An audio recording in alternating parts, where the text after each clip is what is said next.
Thank you very much, Tanishka, for your inspiring talk. And before we meet up here together and start the discussion, I would like to introduce Éva Forgács to you, who will also join into our discussion on stage. Éva Forgács is adjunct professor of art history at the Art Center College of Design in Pasadena, California. She holds a PhD in art history from the Hungarian Academy of Sciences at Budapest. She was curator at the Museum of Decorative Arts in Budapest, guest professor at UCLA in Los Angeles, and senior lecturer at the Altis School of Art and Design in Los Angeles. She co-curated Monuments of the Future, the designs of L. Lissitzky at the Getty Research Institute in 1998, and was consultant of Central European avant-garde 1910 to 1930 at the Los Angeles County Museum of Art in 2002. Besides art history, she is interested in literature. She has written essays on Imre Kertész, Péter Nádas, Orhan Pamuk, and other writers. May I now ask you three to come and join me up here. Thank you.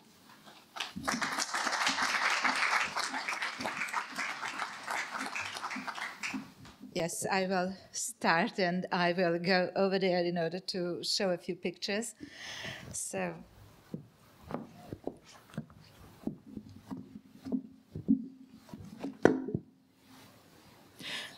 I picked this piece of graphic design or architectural design by Farkas Molnár and Peter Keller that they made for the Bauhaus Exhibition in 1923.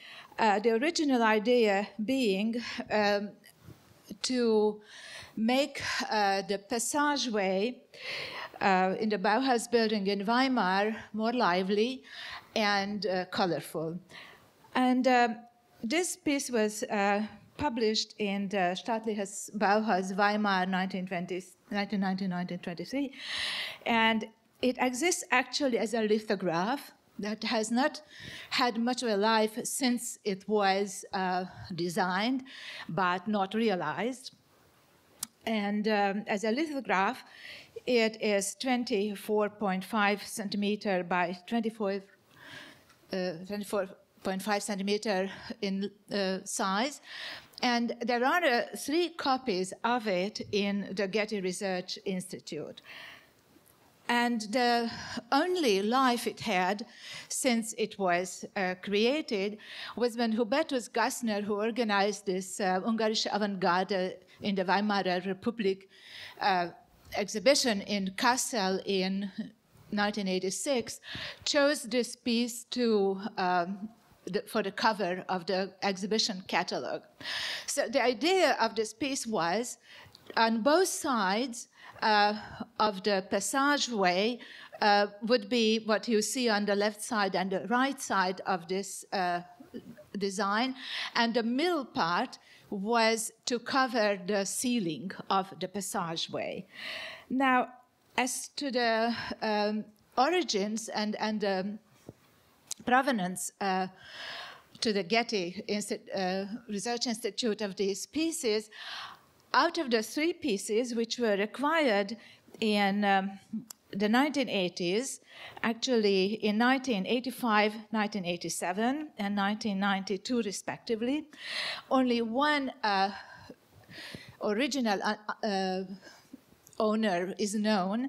One of the pieces originates, it was purchased in 1985 from the Munich antiquariat Jürgen Holstein. And I owe this information to Gary Fox, who is curator at the Getty Research Institute. Now, the reason why I think this piece is so interesting is that it shows to us the multidisciplinary work that was happening in a Bauhaus, because it is a mural, it is a piece of graphic design, and it is the cooperation of a student of architecture, and Peter Keller, who studied painting and design and furniture design. And the two of them met in the Curie group of the Bauhaus, which is the abbreviation of Konstruktiv, Utilitarian, Rationell und Internationell. And I also find it interesting that they used certain other Bauhaus studies in it. When you look at the gradations of the gray and also the arrows, these were very frequently used by Klee. And another Bauhaus piece by, for example, on the left side, by Ludwig Hirschfeld, shows that who was studying both with Klee and Kandinsky, and also this unknown student work on the right, as well as Hilda Reindel's work that is also in the Getty Research Institute, shows that gradations of gray were a very important part of color studies in the Bauhaus, like every gradations, because especially Klee made his students very aware of the value of various intensity of colors. And going back to the original piece, we see that also the arrows that Klee liked to use, as everybody knows, in many of his paintings, were meant not only to refer to gravity or verticality, but also to how the colors are getting more or less intense. And here we see that the red arrow shows from a very dense black to a lighter gray. So this is another Peter Keller design, and these are some Klee works in which he is explaining in the Pädagogisches Skizzenbuch these ideas. So very briefly, I think that's what I, not taking too much time, wanted to say, and then we can also talk about it later.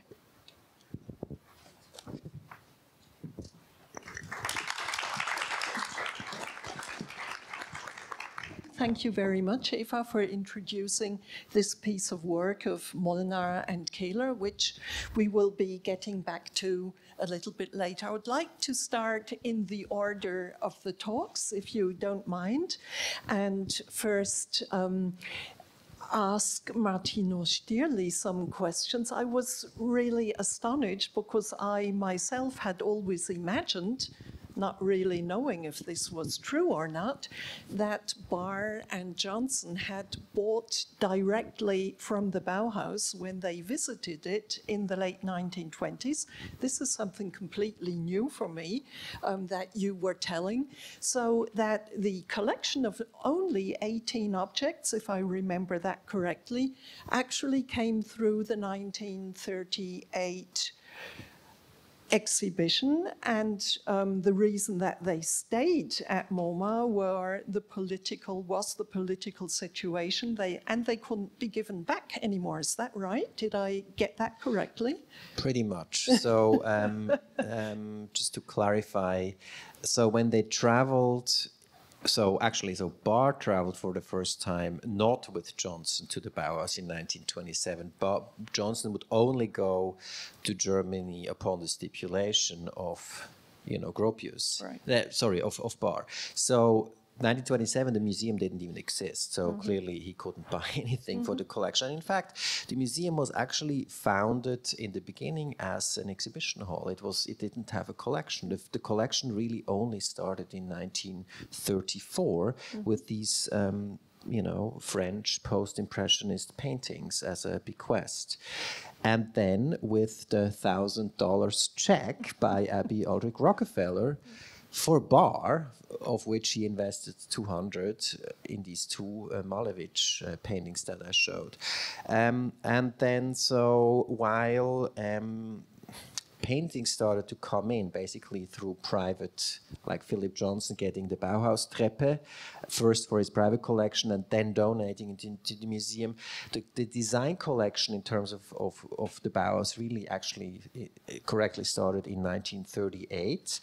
And the 18 objects that I was mentioning are specifically architecture and design. So it's basically design objects. So obviously there were paintings, drawings and so on, but architecture and design, no. And besides the 18 that were formally part of the collection, there was this other bodies of work that had been kept in storage from the 1938 exhibition, which were, the museum was unable to return to its proper owners. And so Greta Daniel then, made this concerted curatorial effort to identify the artists who were still alive or their heirs, and basically went on a shopping spree and spent a lot of time in Europe. And these also consisted of the triadic ballet costumes, as far as I know. That I actually am not quite sure whether that came in at the same time, but it's I think that's possible. They were returned after the war, after the Second World War. That I do know. Yes, they were kept in storage, and then then finally went to Stuttgart to the Staatsgalerie. I was always on this wrong imagination, because the works, especially in the line of objects, of design objects, are in such a pristine, mint condition at the Moma. If I look at our collection at the Bauhaus Archive, and most of our objects were given or bought from Bauhaus people, Bauhäusler, and they were used.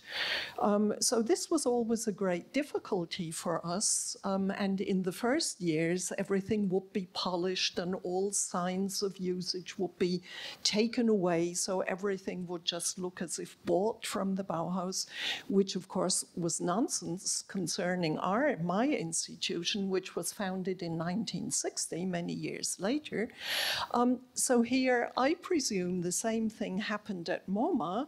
Of course nowadays we have completely different thoughts about how to conserve objects, and nowadays we're interested in showing the signs of wear and tear. Can you tell us more about that?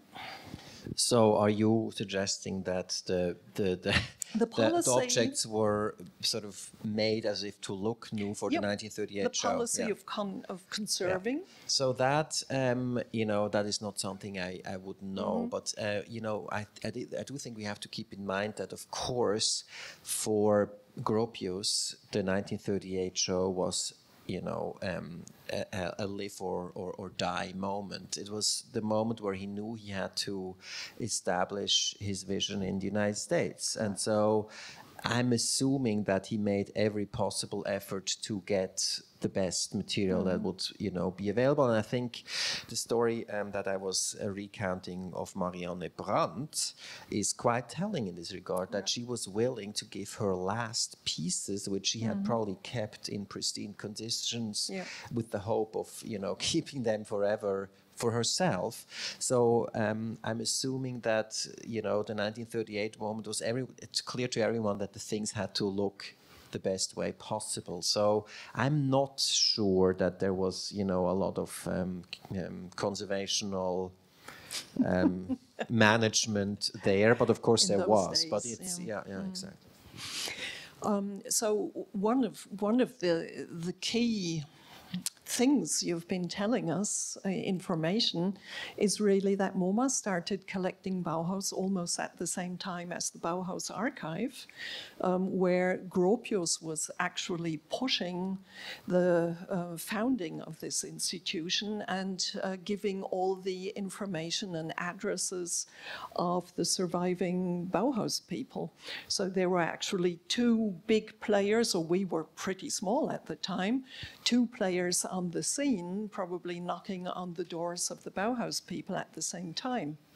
Very interesting. Something I really didn't know yet. And to make the connection from Moma to Ahmedabad, you pronounce, I always used to say Ahmedabad, but I'm going to get it to Ahmedabad now, learning from you, thank you.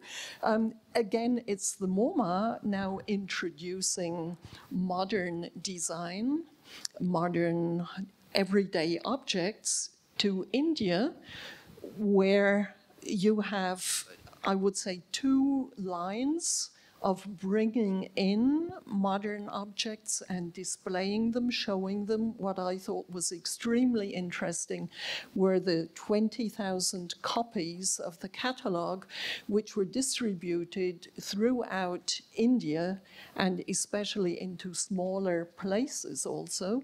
And on the other side, when NID was founded, that the scholars would be sent to Europe. Can you give us more on this, I would say, double influence of bringing into India and then sending the scholars to Europe and probably also to the United States? And the Ulm connection, maybe you can give us a little bit more on that to broaden the perspective.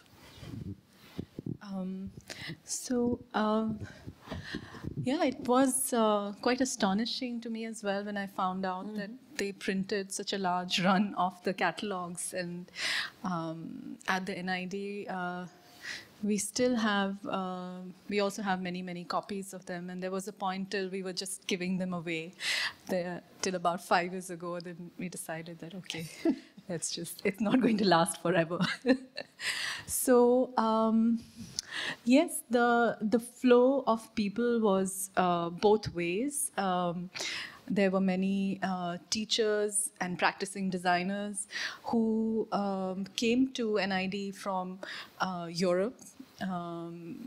Definitely from Ulm, we know that many people came to teach and to also design, to produce designs in India for the Indian context at NID. And through the process of, designing these objects for India, also training the trainees who were present in NID in the kind of methods and processes of design that were being practiced in the Ulm. We also know that many graphic designers, Adrian Frutiger and others came from Basel in Switzerland. Not many, in fact.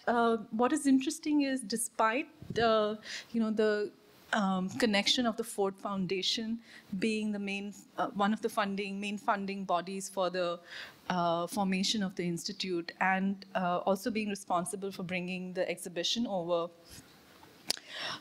Surprisingly, not that many people came from the United States to teach in or to practice in the NID. Of the very few people I know, except for, of course, Charles and Ray Eames, they were major figures at the NID, and they are part of NID's origin myth and all the founding stories that we have, including, the discipline that I'm located in, exhibition design, is something that was seen as the most important sort of practice in NID, and it was completely owed its methodologies and processes to the training that the Eames had given in NID, when in 1964 they were asked to design a traveling exhibition on the life of Jawaharlal Nehru, because he had sort of passed away that year. And they made several visits to the NID to make that exhibition.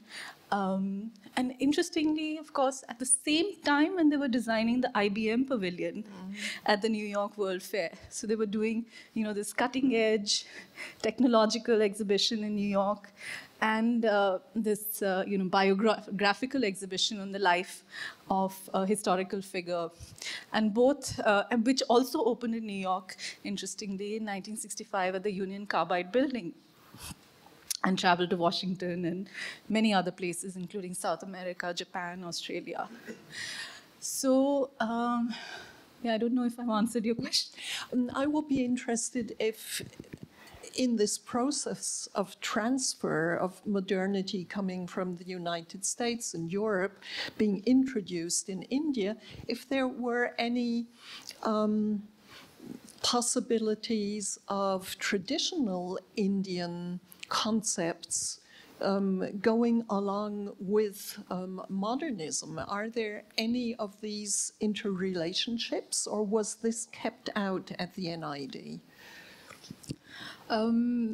There are many interrelationships that are visible. Actually, I feel that many of the people who came from Europe and America were quite sensitive. And if you look at the India report, the way Charles and Ray Eames articulated, what kind of design would be needed for a modern India. They were very conscious about the cultural context and the tradition of handcrafting that already existed, and was embodied in the objects that were used daily by most people in India. Another example from the ones that I've sort of studied closely is the Japanese-American designer George Nakashima. When he came in 1964, and this was, of course, not his first visit to India because he had first come via Japan in the 1930s, where he was working as an architect, and he had been studying Japanese carpentry, and he came to make a building in, the French colony, Pondicherry, and in fact that predates Corbusier's introduction of modern architecture in India, and it's now seen as the first piece of modern architecture. So he actually, when he produced the furniture collection, which was to be made in the NID furniture workshops and sold, and there was a huge demand actually, because there were all these modern architects and buildings that were coming up in Ahmedabad, and they had to be furnished with modern furniture, which was not being produced in India at that time. So NID was the source of these. So he was very sensitive to the cultural context, and he produced a chair, which, and many others did that too, actually, including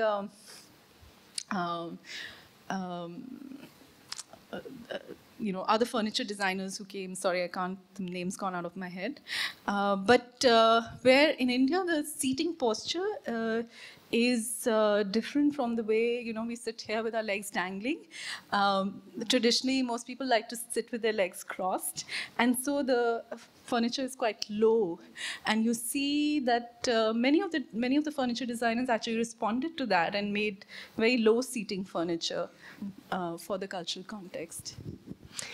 Thank you very much. I would have another question concerning the collection of NID.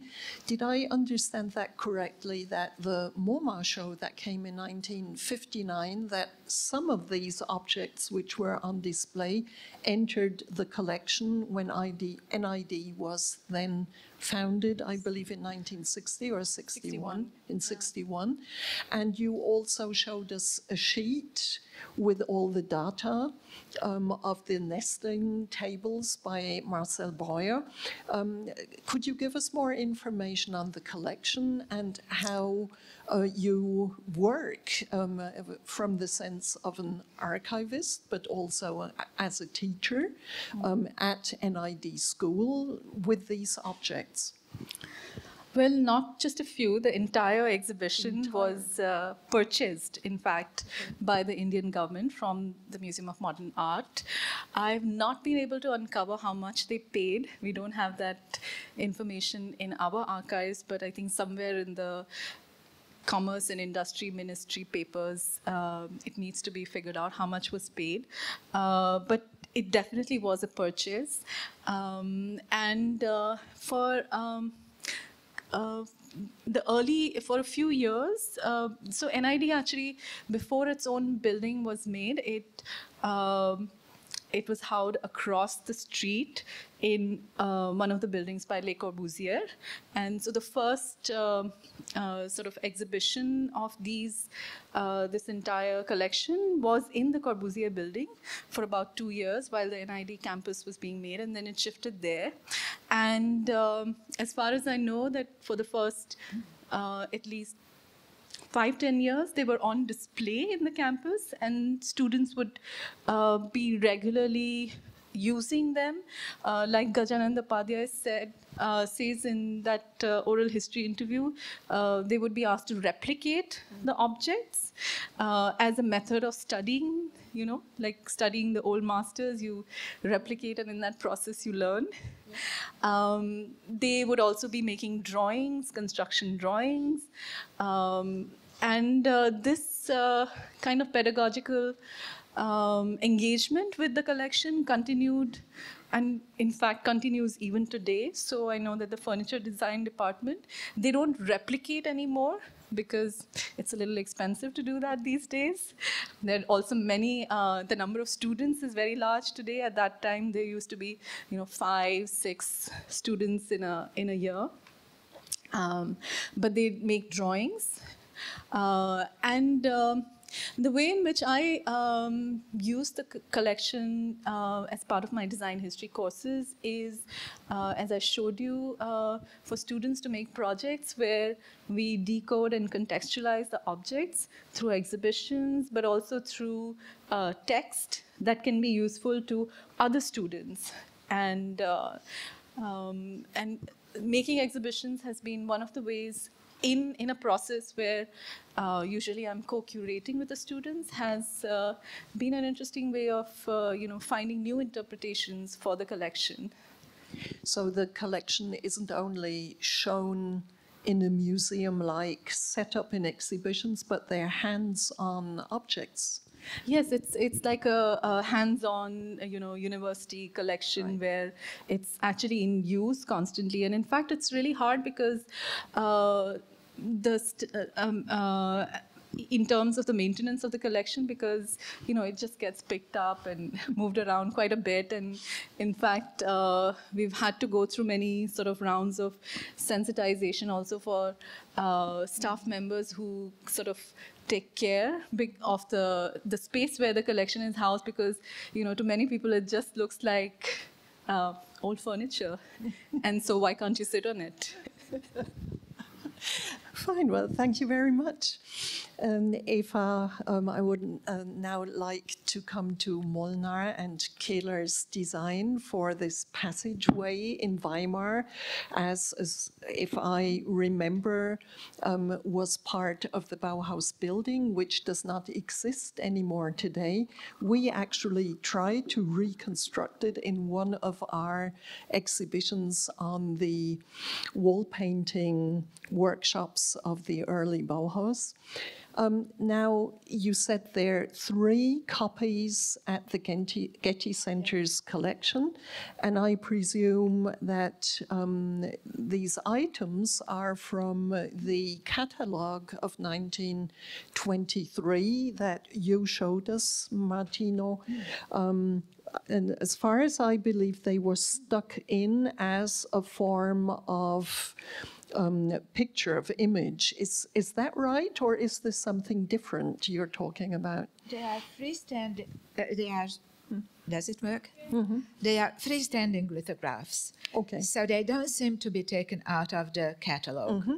And it seems that also, as much as we know about their provenance, that they were sold to the Getty along with a few other works, with a number of other works, as freestanding lithographs. So each is an item on its own right. Oh, thank you so much. And they entered the collection of the Getty in the years in the 80s, as far as I'm informed correctly, when the Getty was actually starting to collect the topic of Bauhaus in a very, very broad sense. Exactly, and probably it is due to the first director of the Research Institute, Kurt Foster, who was architecturally, of course, a historian of architecture. He was very aware of the value of the Bauhaus, and so I think that they were very lucky to go to the market at a very early point of time, and so they have a very substantial holding of the Bauhaus, manuscripts and student works, and so a lot, original publications too. And these lithographs are, how can I put it, a seminal piece in the collection as they reflect what the students were learning in the classes of clay, for instance? I think so. So when you go through the collections, of course, they don't indicate what they attribute higher value to or more seminal standing. But my choice was this because I think that these color gradations were so important part of the color studies in the Bauhaus of Itten, of Klee, and of Kandinsky, and they so clearly indicate this educational purpose of the Bauhaus on the one hand, to educate, to sensitize people to the value of various hues of a certain color, and also, in that sense, to help future designers and architects to choose the right color for their project. So in a way to be more aware of the value that the color, and especially Itten was the one who was giving a lot of attention to the subjective reading of colors, to how we understand a certain color next to another color. And so in a sense, these examples I showed were more like a kind of textbook examples, not exactly an end product, because the end product would be that one hue of gray, which you get when you consider all of them. I would also think that you can see the influence of this style in this piece of work. Especially Peter Keller, who very famously, and that was the piece of painting I showed also, yes, was very much under the influence of this style, which was, of course, present in the Bauhaus, as we know, through Duisburg's kind of anti-Bauhaus class. And also very significant for the way in which in the wall painting workshop, the students were showing these complicated three-dimensional setouts on the two-dimensional piece of paper. Very often they're absolutely difficult to read and understand. And I think it's the same with this passageway design. Can you give us, we were absolutely stunned and not sure if we had reconstructed it precisely and correctly. How would your interpretation be? What is top and what is bottom and what are the walls? So the two side walls would be yellow with the red and blue arrows, and the ceiling would have been blue and black.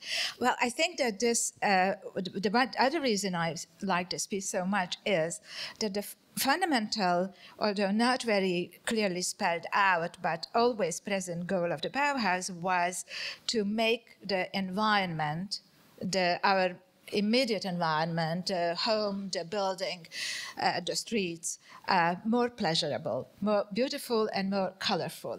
And the purpose of the color studies, after all, was exactly this, to choose that color which makes it warmer. So I think yellow was under a passageway, certainly serving this purpose, that this is a friendly, this is a pleasurable, a nicer thing to look at. And so I think that this piece was very much serving exactly that purpose. And optically opening, widening, probably yes, definitely, too. Yeah. Definitely. So I think the color studies were also going in that direction. What subjective sense you have of a certain color, does it come closer, is it receding, is it widening the space, is it narrowing it down? And I think that this certainly was making it warm, widening it, and making it more friendly. Okay, thank you very much. We have another half of an hour. I would like to open the discussion and would like to ask you for questions. And there's a first one that I can see. My question is for the first gentleman.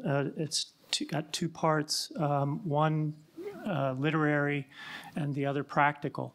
How much of your work is connected or overlaps with that of Lynn Nicholas, the author of The Rape of Europa, in terms of, I mean, there's just this it's a book of with a lot of revelation about provenance and art that was stolen or otherwise acquired, and of course it's introducing us to new understanding of provenance and the including many gray areas. The second part of my question, I mean, to what degree are you connected to that or aware of it? And the second question goes to the practicality today with this new understanding of provenance and especially in Germany. And there was an effort, there was a conference a couple of years ago at the, I believe at the Jewish Museum in Berlin, where ministries were present and large discussion of the development of provenance as a discipline in Germany, as a field of study and for future work for young people and new generation, etc. Yes, thank you. So the first question I can answer very simply. It's not one of the books I consulted. I also want to say I'm not a provenance historian. I spoke as a curator in the Museum of Modern Art in New York, looking at some provenance history. So I wouldn't want to go as far as saying I'm a specialist in this field. That said, I am obviously aware of, clearly not only an increased interest in the topic, but also of a introduction of the field into academic studies more so than ever before. The Getty Research Institute has had a provenance researcher for many years. Obviously, I think the issue or the sort of the complex nature of many holdings in American museums become probably more earlier aware in the United States than elsewhere. So I think that's one of the reasons. Actually, Moma has had a dedicated researcher for provenance histories until quite recently. The position is now unoccupied for the time being because the person just left.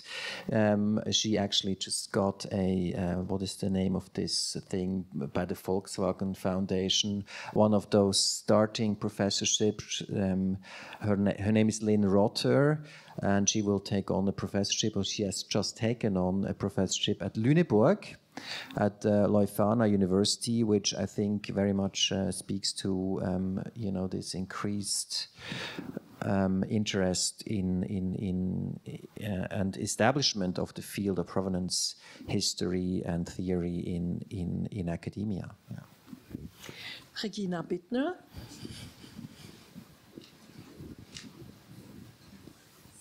Yeah.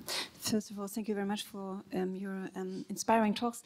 My question builds directly on what the previous speaker was asking for. So how do you, as a curator, how do you engage with this complicated history in exhibiting those objects? This would be the question I'm addressing to you, which is this is what we all as curators are. We have to be aware of that, and we are stuck into these problems of the labels and the labeling of objects and the limitations of that. And the other question is to Tanishka. Thank you for your talk, Tanishka, very much. And I was wondering if you could elaborate a little bit more on this, I would even call it a bias between, on the one hand, the traveling show from the MoMA to India on modern industrial design, and the vice versa exhibition on decorative art and textiles at the MoMA in New York. And I was wondering, I mean, if one would have been a very provocative person, then one would say, well, okay, this is a misunderstanding. On the one hand, and the MoMA didn't understand the industrial modernization processes in India, and exhibiting only at the MoMA, actually, the crafty tradition without taking into consideration this incredible sort of transformation of the country and also its sort of legacy of modernization even in the previous years before actually independence. So I think it would be interesting to learn more from that kind of dialogue between these two shows that seems so contrasting. Yeah, thank you.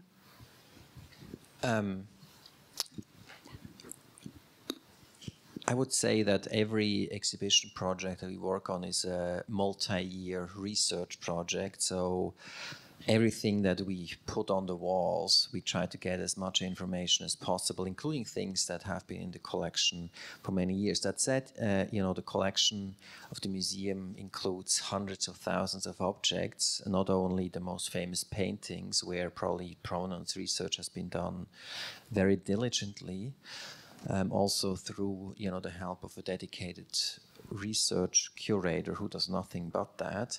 But obviously there are many things where we just don't know enough. And, you know, that's just one of the challenges, I think, of being a curator. And obviously we have a pretty good understanding what periods, what artists are perhaps more problematic than others. And so whenever that is the case, we would, you know, get in touch with this research curator and ask her or them to try to find out more than we do.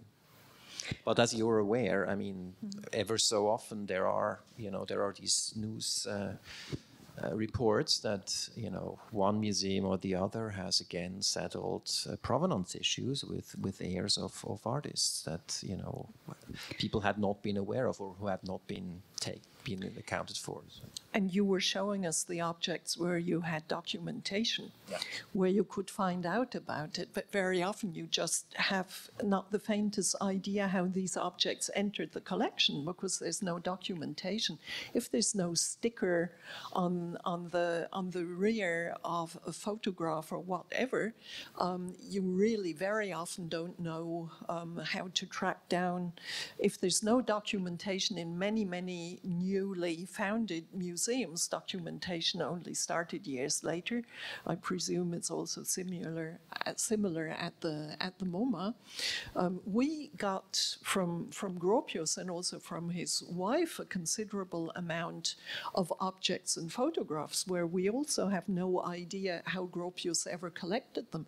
Were they given to him by the Bauhäusler? Were they presents, or were they maybe even part of the Moma Exhibition in 1938? And there, it's extremely difficult to track down the history of these objects. There's an interesting story that I didn't tell before. There's a clay painting in the collection that was formerly in the private collection of Walter Benjamin, and so in Benjamin's will, he says that the painting should go to Gershom Scholem, but for some reason or other, the painting shows up in Neumann's gallery in New York, who was, of course, the primary channel of German art in the 30s into the North American market. And while we know that we bought it from the gallery then, it is completely unclear how the painting ended up there, because it shouldn't have, obviously. So.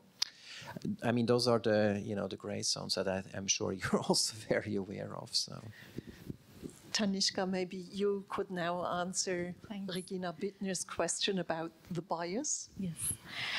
Thanks for your question. I realize I mentioned the 1955 exhibition in passing, but I had been actually looking at some of the installation photographs that were that are on MoMA's website and of that exhibition, and to think about, you know, how these two exhibitions were actually completely different, because what you see in the list and the photographs is that the objects that were going from India to New York were mostly textiles and a lot of jewelry, in fact. That's not surprising because, of course, textile production was India's sort of most important economic product as well, but also a very culturally rich tradition of a huge variety of textiles. What was coming from New York was completely different, industrially made, objects. Where the Moma didn't understand fully, what India's sort of requirements or maybe even production methods were at that time. I'm not sure, but what I feel, the understanding that I have is that it was really the Indian government that was very, very conscious about the need for industrial sort of development through industrial production and the small-scale industries and what were called cottage industries, which were sort of semi-industrialized, being in the process of being semi-industrialized, were really important. And the idea was to really have these kind of models that could be then followed by the industries. And actually, you see recently another sort of archivist, we had a small archivist conference in Ahmedabad, and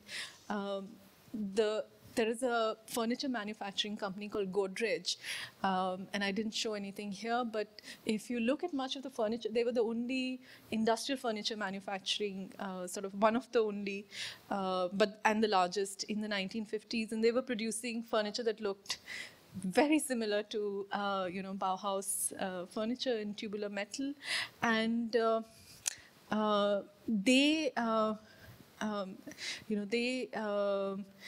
there weren't many others. There was just this one, and there was this sort of idea that if we have examples, then people will be encouraged to use them.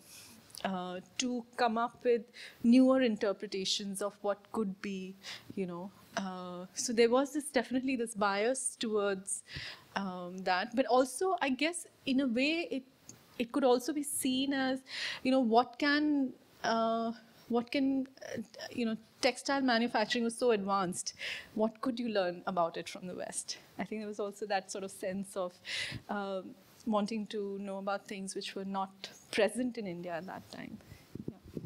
Actually, if I may, I have a suspicion. I think it's actually a very interesting question that's in the room here, and I think it may help us to understand if you look at the larger geopolitical situation in the 50s. Obviously, after partition, we have India and we have Pakistan, and the two superpowers, the Soviet Union and the United Nations, United States, not United, the United States, try to exert their influence, and particularly the United States uses what has become known as soft power, right? And so I see the 55 MoMA exhibition on Indian, crafts and culture as romanticized as it was, also, a very clear imposition in terms of soft power, of trying to get a grip on India and laying foot. And I mean, the investment of the Ford Foundation that are very strong in that decade would, I think, support that. And why did MoMA at that time not look at Nero's vision? Because Nero's vision was actually, kind of like a bit of on the Soviet side. It was about heavy industry. It was about a rapid leap forward of transforming a formerly, more or less rural society into a highly industrialized nation. And that just, I don't think, would have fit the narrative of American soft power. And at the same time, there was an emerging strong interest in the handcrafts. Of course, outside of the political realm that you were talking about, I think that there was also something very innovative in showing handcrafts at the time, because there was a large audience interested in that, especially in the United States. So there are sort of two directions, the political and maybe the more obvious audience interest in these things. Yes, and you're absolutely right. And there was an audience that was used to, because if you look at the colonial exhibitions, India was always represented through its textile production and traditions. So that continuity can actually be seen in the Moma exhibition. And later as well, in the 1980s, when India produced these, what were known as the festivals of India, again, textiles were a big part of the story. Yeah. There's a question here. Thank you. I'm Zoe from the China Design Museum. I have the first question for Tanishka, because in 1924, Tagore visited in China. Just after the exhibition in 1922 in India, Tagore initially was considered as the icon, the modern icon, by the Chinese radical reformers. But when Tagore gave a speech in China, he said, he told the Chinese to cherish their own tradition and don't use the energy and heart to exchange with the Western materialism. So the Chinese reformers lost their enthusiasm on Tagore. It's very ridiculous. So my question is, what did Tagore really think about the Western value and the world view? Because in some Chinese reformers, not so radical, they thought the Western idea, the concept of the design should be a tool to improve the tradition. But the radical reformers thought we should adopt all the Western world view. So I want to know what exactly Tagore think about this. What's his philosophy?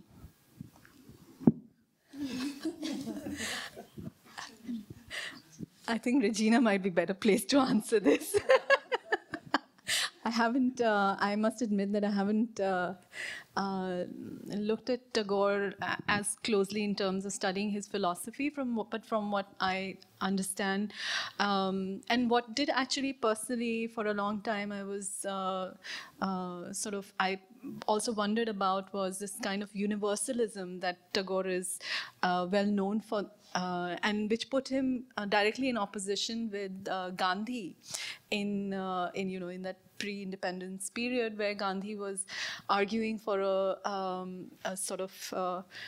kind of nationalism which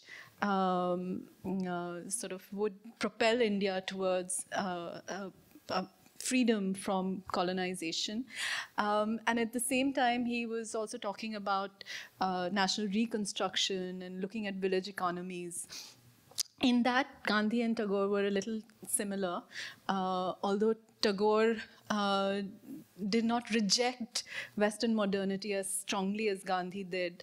But when you look at the foundation of Shilp Sadan, the school that he founded, he was really looking at how to empower village craftsmen to do what they were doing better, suited for the new market of more urbanized sort of populations of India. He was not looking at any kind of radical transformation into industrial methods, whereas NID was, moving in that direction. So So yeah, I mean, I can imagine why the Chinese were disappointed with Tagore. He was certainly not. And as you can see in the Bauhaus, in the exhibition as well, the 100 Years exhibition, the objects that were on display, they're all mostly handcrafted and handmade using few machines, yes, but not very industrial methods. Are there any further questions? Yes, in front here.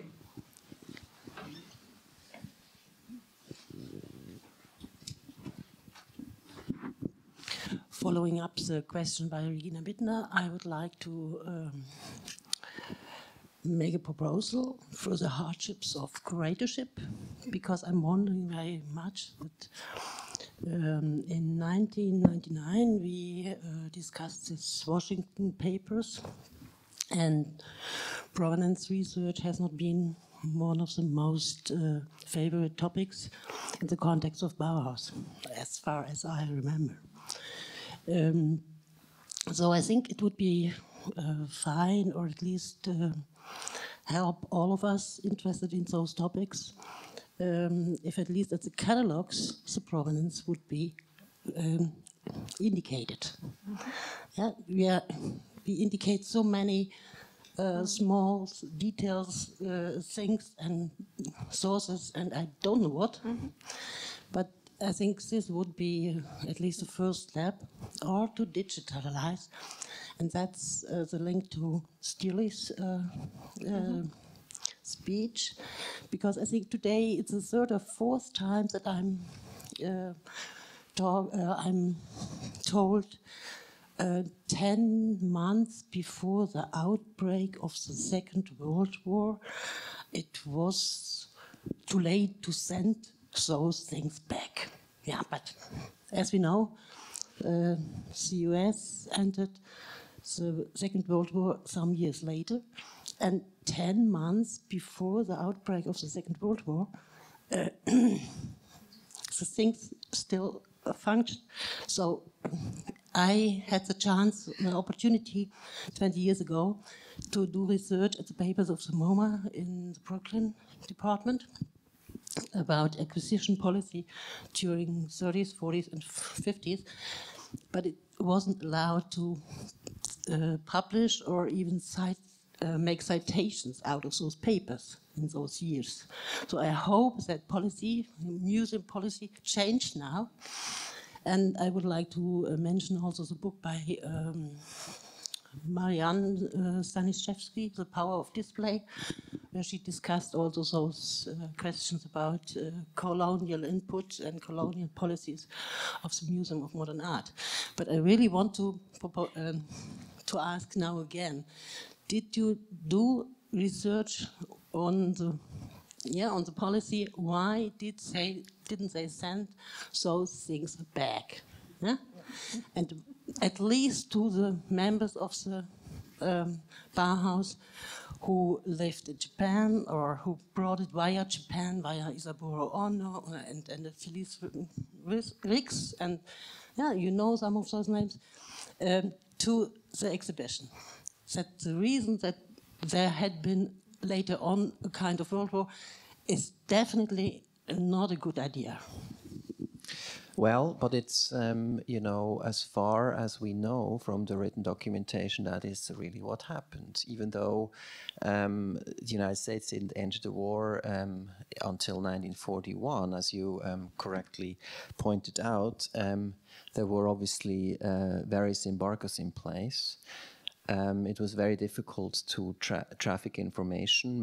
Most of the Bauhäusers who actually provided materials were by then already living in the United States. Obviously, it's interesting that, you know, somebody like Gropius, who obviously had access to probably most objects, personally would be in the position to donate some of these works into Moma's collection. Of course, we, you know, it's from today's perspective almost impossible to find out whether he actually really was in a legal position to do that, or we just said, well, you know, I don't know where Jost Schmidt is now, I'm just going to give it to you. So, I mean, there's a lot of you know, gray territory there that is very, very difficult to understand. From now, I'm really against the, you know, the black and white historiography that you're invoking, and the fact that there is this document that I, you know, have on my desk, which is a list of objects and artists that the museum holds in storage and is trying to identify where these people are, as opposed to just simply saying, well, these are part of the collection, which is not what happened. I think is indicative enough that, you know, there was a sincere effort of returning these objects. And in fact, in the 50s, they were, for the most part, returned, or they were acquired properly by, you know, by paying to the artists or to their descendants. So, yeah, I would challenge that a little.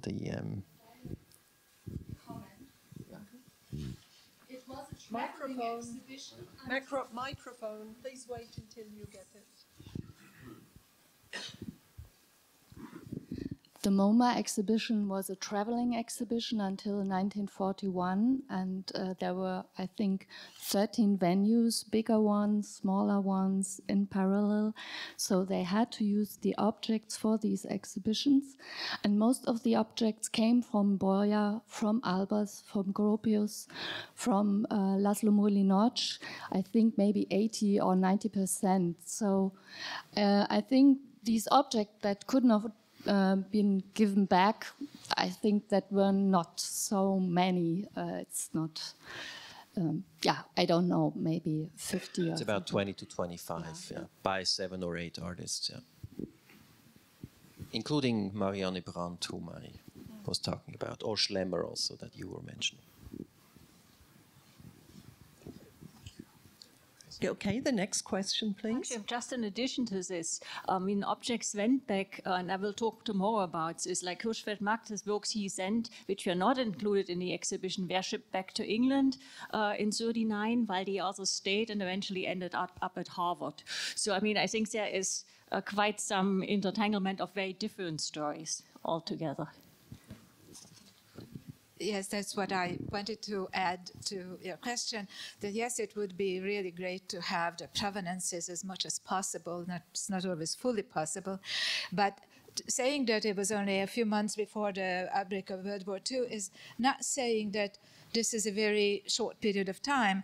So basically the emigration out of Europe started in the 30s, and a lot of artworks got very legally to the United States when people were still allowed to emigrate and take their properties with them.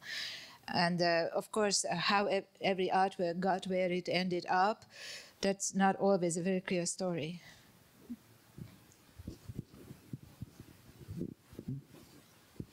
Do we have further questions? Yes, please. To the left, seen from my position.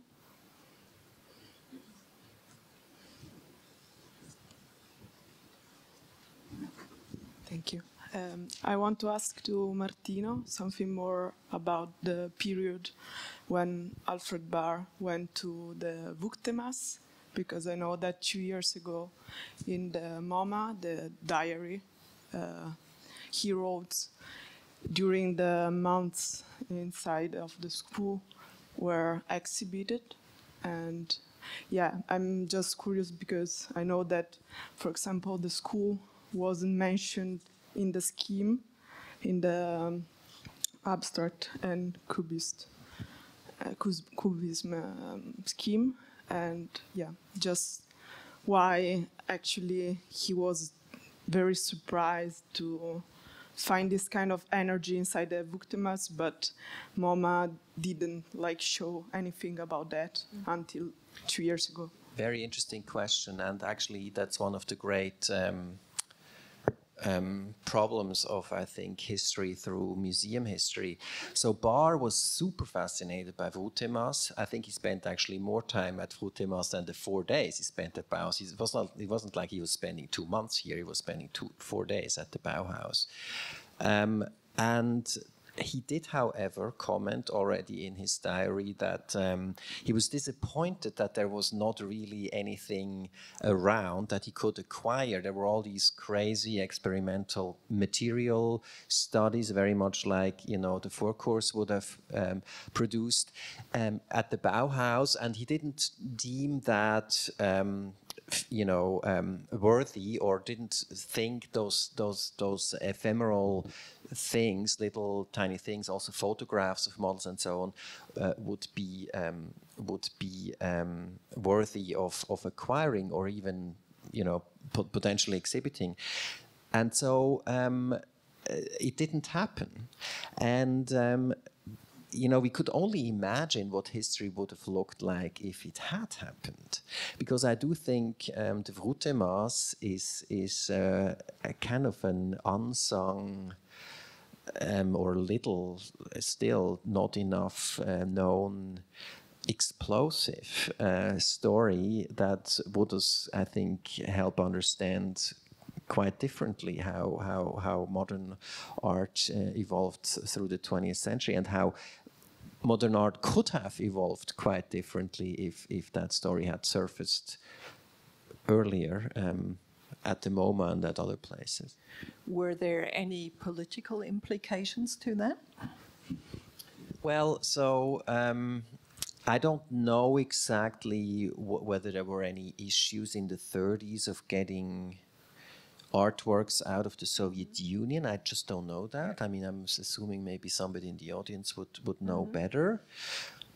I mean, I do know from that entry in Barr's diary that you know, that was not something he didn't seem to be concerned about. Also, of course, he had no issues in wrapping up paintings in his umbrella, so he would have found a way, probably. Well, I think that could be added to what you mentioned about the story of Malevich. The other side of it is that he also left behind his manuscripts with the family where he was staying in Berlin. And very presciently, he left a letter with the manuscript which said that in case I am not able to come back for 25 years from now, in case I am going to lose my personal freedom or die, after 25 years, feel free to do with these manuscripts as you see it best. So that just shows us a certain way of thinking already as early as 1927, and that was not necessarily only a Soviet way of thinking. So from the Soviet Union, there was, by the 30s, after Zhdanov was appointed Minister of Culture, not only travel was restricted, but also every kind of trafficking with objects, and modern art was way banned, basically. So it was just like very soon in Germany too. So abstraction and that kind of anti-socialist sort of art was not. So that's why Barr knew what he was doing when he was hiding it. There's, yes, another question, please. It's not actually not a question, but I really have to mention a fabulous book published last year, but only just now, still only in Dutch, by Sheng Scheien. It's called The Avant-Gardists, and it's telling in detail everything of Tadlin, Malevich, and everything that was happening in Russia from 1970 up to the 30s. It's really, a book like this has never been written before, and he has gone in all the letters of all the people in Russia, because he's reading and understanding Russia very well. So I hope this book will be translated, and it will be translated in German and English very soon, because you can read all details in this book. Sheng Scheien, don't forget him. Thank you. Thank you very much for this remark. Looking at my watch, I would believe, if there are no further desperate questions from the audience anymore, that we would conclude this first session. I would like to say thank you very much to everybody, also in the audience, for your questions, and especially, of course, for the speakers of the first panel. And now we have a break, as far as I understood, for 1 hour, and we will go on with the second session at 1:30. Is that right? Yes. Okay. Thank you again.